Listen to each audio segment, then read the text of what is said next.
हम बात करेंगे परिहार विधानसभा की। परिहार विधानसभा सीतामढ़ी में आता है और परिहार विधानसभा के समीकरण भी काफी दिलचस्प हैं। ज्यादा जानकारी के लिए इस वक्त हमारे साथ हमारे वरिष्ठ सहयोगी राकेश रंजन जी हैं। राकेश रंजन जी, परिहार विधानसभा को आप किस तरह से देख रहे हैं? इस बार किसका पलड़ा वहां भारी नजर आ रहा है?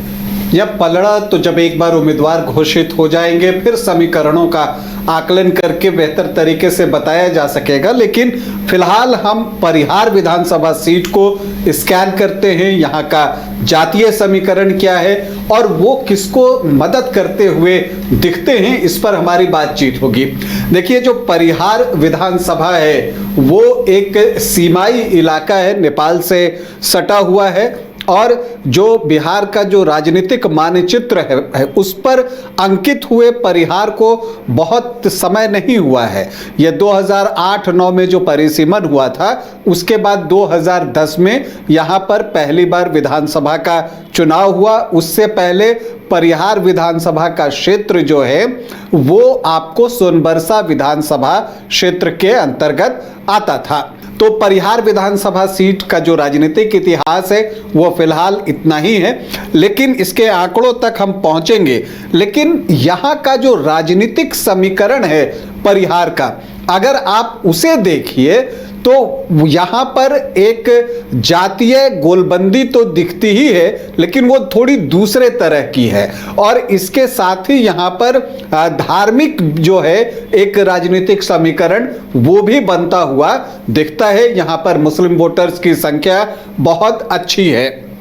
अब अगर हम यहाँ पर बात करें 2010 से जो 3 चुनाव अब तक यहाँ पर हुए हैं, तो अगर आप उसे देखिए, उससे पहले बता दें कि जो परिहार विधानसभा क्षेत्र है उसके अंतर्गत कौन कौन सी जगहें आती हैं। तो परिहार प्रखंड है और सोनबरसा प्रखंड की 11 पंचायतें इसके अंतर्गत आती हैं।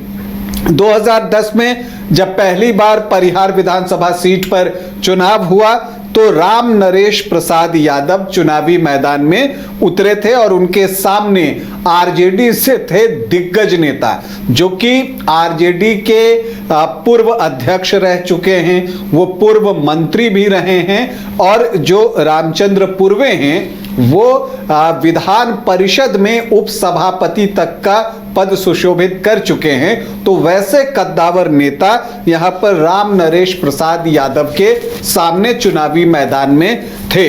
लेकिन यहाँ पर आप ये भी देखते हैं कि कई बार ट्रायंगुलर फाइट और मल्टी कॉर्नर फाइट जो है वो होते हुए दिखती है और उसका लाभ जो है वो बीजेपी को मिलता है। अगर आप परिहार विधानसभा को देखिए तो जो 3 चुनाव हुए हैं तीनों बार ही बीजेपी जीती है। तो इससे क्या लगता है? इससे लगता है कि ये बीजेपी के दबदबे वाली सीट है। लेकिन जब आप इसको स्कैन कीजिएगा और स्कैन करते करते आंकड़ों तक पहुंचिएगा तो आंकड़े दिखाते हैं कि जीत तो 3 बार बीजेपी को मिली है, लेकिन मुकाबला बहुत कांटे का रहा है, नजदीकी रहा है और नजदीकी मुकाबले में बीजेपी को जीत मिली है। तो दबदबा उस टाइप का नहीं है। हाँ, जीत के मामले में जरूर आप कह सकते हैं कि बीजेपी ने परिहार में जीत की हैट्रिक लगा ली है और इस बार वो चौका लगाना चाहती है। तो 2010 में राम नरेश प्रसाद यादव को 32,987 वोट आए थे, 28.57%।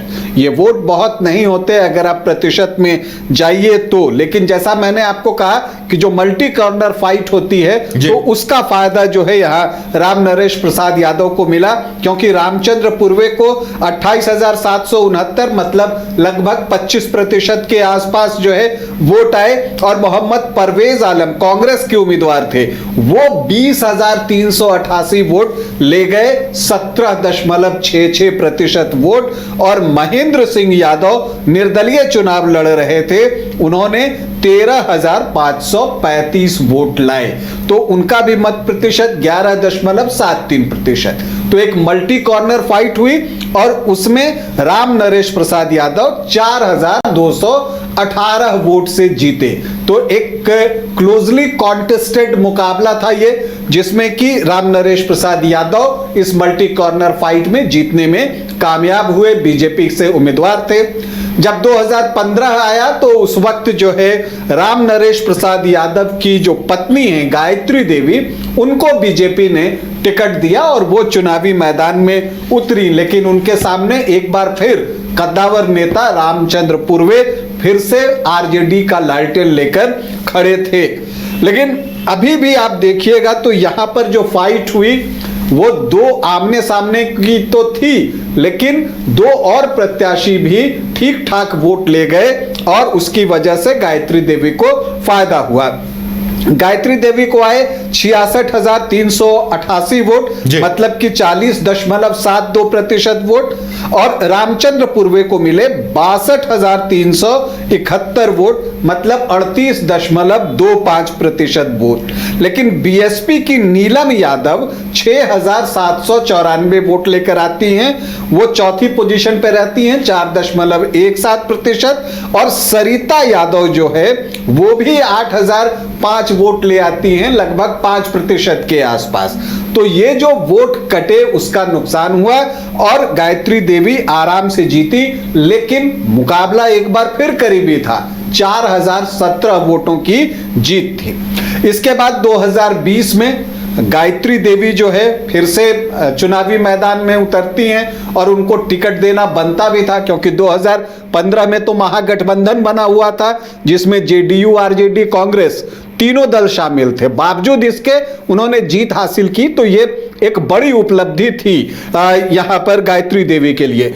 2020 में गायत्री देवी जो है अपना मत प्रतिशत और बढ़ा लेती हैं 42.5%, और इस बार जो है आरजेडी रामचंद्र पूर्वे को टिकट नहीं देती है, न तो उनकी पत्नी को टिकट मिलता है, और यहां से एक नई रणनीति की शुरुआत होती है आरजेडी की तरफ से, और वो रितु जायसवाल को चुनावी मैदान में उतारती हैं। वही रितु जायसवाल जो अभी शिवहर लोकसभा चुनाव में जो है लवली आनंद के खिलाफ आरजेडी की प्रत्याशी बनी थी, उनको चुनावी मैदान में उतारती है, और फिर बिल्कुल एक आमने सामने का मुकाबला जो है गायत्री देवी और रितु कुमारी के बीच में होता है। गायत्री देवी को 73,420 वोट आए और रितु कुमारी को 71,851 वोट आए। और आरएलएसपी के टिकट पर जो है अनवरुल हक, जो कि पूर्व सांसद हैं, शिवहर से जीतते थे, उनके बेटे अमजद हुसैन जो है अमजद हुसैन अनवर, वो चुनावी मैदान में थे, वो अच्छा वोट लेकर आ जाते हैं 9,968 वोट, मतलब कि 5.8% वोट, और सरिता यादव भी 4,164 वोट ले आती हैं, 2.4% वोट। और इस तरह से मुकाबला होने के बावजूद गायत्री देवी 1,569 वोटों के अंतर से चुनाव जीतती हैं, मतलब यानी कांटे का मुकाबला यहां देखने आप को तीनों में मिला। देखिए, पहली बार 4,218 की जीत 2010 में, 2015 में जीत का मार्जिन गिरा 4,017 वोट, फिर 2020 में और गिर गया जीत का मार्जिन 1,569 वोट। ये हुआ जब आप ग्लास को देखते हैं कि आधा भरा है या आधा खाली है, तो बीजेपी के प्रोस्पेक्टिव से अगर उसे आप देखिए कि आधा खाली है तो वो ये देखता है कि हर बार जीत की मार्जिन कम हो रही है। लेकिन जब आधा भरा आप देखते हैं तो आपको ये दिखता है कि 2010 में बीजेपी को 28.5% वोट आए थे, 2015 में वो बढ़कर 40.72% हो गए, और 2020 में वो बढ़कर 42.5% वोट हो गए। तो वोटों का जो आंकड़ा है वो हर बार जो है बढ़ रहा है, मिलने वाले वोट हर बार बीजेपी का बढ़ता चला जा रहा है, लेकिन जो जीत का मार्जिन है वो हर बार कम हो रहा है। तो अब ऐसे में इस बार एक बड़ा सवाल है कि बीजेपी के सामने आरजेडी किसे कैंडिडेट बनाता है, संभावित उम्मीदवार जो है वो कौन है, क्या फिर से रितु जायसवाल ही चुनावी मैदान में उतरेंगी, इसकी संभावना दिखती है, क्योंकि शिवहर लोकसभा जैसे महत्वपूर्ण क्षेत्र में उनको टिकट जो है दिया गया था लोकसभा का, तो ये बड़ी बात है और उन्होंने वहां पर अच्छा मुकाबला भी किया। पिछली बार भी यहां पर जो है एक कांटे का मुकाबला हुआ था, तो उनका दावा मजबूत दिखता है। लेकिन रामचंद्र पूर्वे की बहू हैं स्मिता पूर्वे, वो भी लगातार जनसंपर्क कर रही हैं और उनकी भी कोशिश है कि उनको टिकट मिले। एक काफी दिनों से प्रयास कर रहे हैं वाल्मीकि यादव, वो भी चाहते हैं कि परिहार से उनको लालटेन का सिंबल मिल जाए।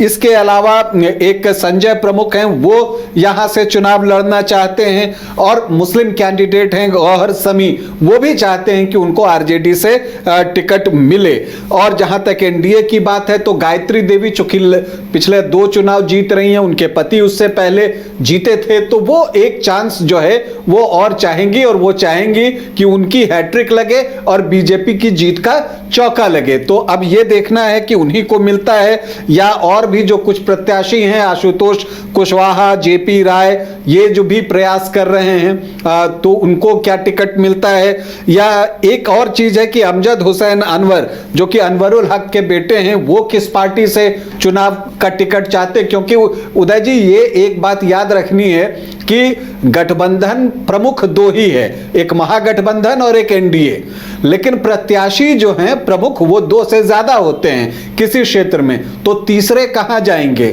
क्या जनसुराज यहां पर जो है उनको टिकट दे सकता है, इन दोनों में जाने के बाद जो कुछ बड़े प्रत्याशी बच जाते हैं क्षेत्र में, यह देखना जो है वो दिलचस्प होगा। अब इन सारी चीजों को देखने के बाद हम यहां का जातीय समीकरण देख लेते हैं। ये एक अनुमानित संख्या हम बता रहे हैं क्योंकि किसी भी सीट का पर्टिकुलर अलग करके जो है जातीय संख्या का कभी गणना की नहीं गई है, तो इसीलिए जो है ये एक अनुमानित संख्या है। जो एससी वोटर्स हैं, मतलब अनुसूचित जाति के वोटर्स हैं, वो 11.27% हैं, मुस्लिम 25.1%, यादव 15 से 17% हैं, वैश्य 12 से 13% हैं, राजपूत 2.5 से 3% हैं, भूमिहार भी इतने ही हैं 2.5 से 3%, ब्राह्मण 4 से 4.5%।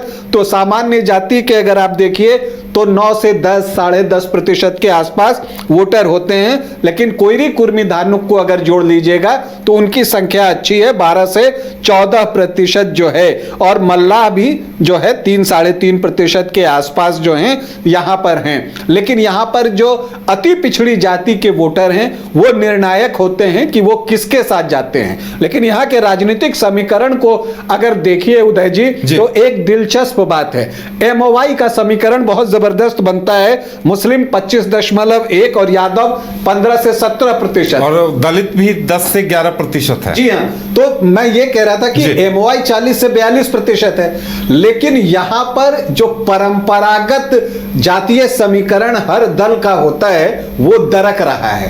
कैसे दरक रहा है कि यहां पर चूंकि यादव कैंडिडेट बीजेपी की तरफ से है, गायत्री देवी यादव कैंडिडेट हैं, तो जो यादव वोट है एमओआई में वाई इंटैक्ट नहीं है, वो टूटकर बीजेपी की तरफ भी चला जाता है, सरिता यादव की तरफ भी चला जाता है, तो वो वहां पर दरकता है और इसका नुकसान आरजेडी को भुगतना पड़ता है कि उनको पूरा इंटैक्ट यादव वोट नहीं मिल रहा है। इसी तरह से वैश्य वोटर्स जो ट्रेडिशनली बीजेपी को वोट करते हैं वो भी दरकता है, और उसमें से जो है चूंकि रितु जायसवाल यहां पर खड़ी होती हैं तो उनको जो है वो वोट जा रहा है, तो यहां पर बीजेपी को नुकसान होता है। तो जो परंपरागत जातीय समीकरण है वो यहां पर पूरा इंटैक्ट होकर काम करते हुए दलों के बीच नहीं दिख रहा है, और ये एक अबूझ पहेली दोनों दलों के लिए जो है वो बनी हुई है कि इसको कैसे सुलझाया जाए, कितना नुकसान हो रहा है, कितने वोट की शिफ्टिंग हो रही है, ये एक अनुमान लगाना जो है वो मुश्किल हो रहा है, और इससे यहां का समीकरण उलझ गया है। तो जो कोर वोटर्स हैं और जो बनाम उम्मीदवार की जाति है, ये जो जातीय समीकरण होता है उसको जो बेहतर तरीके से समझ पाएगा और उसके अनुसार अपनी स्ट्रेटेजी बना पाएगा, परिहार में जीत उसी को मिलेगी। बिल्कुल, तो परिहार में देखने वाली बात होगी कि इस बार समीकरण क्या कुछ उभर कर सामने आते हैं और प्रत्याशी किसे बनाया जाता है और कौन कौन पार्टियां चुनावी मैदान में अपने प्रत्याशी उतारती हैं, इस पर भी बहुत कुछ निर्भर करेगा।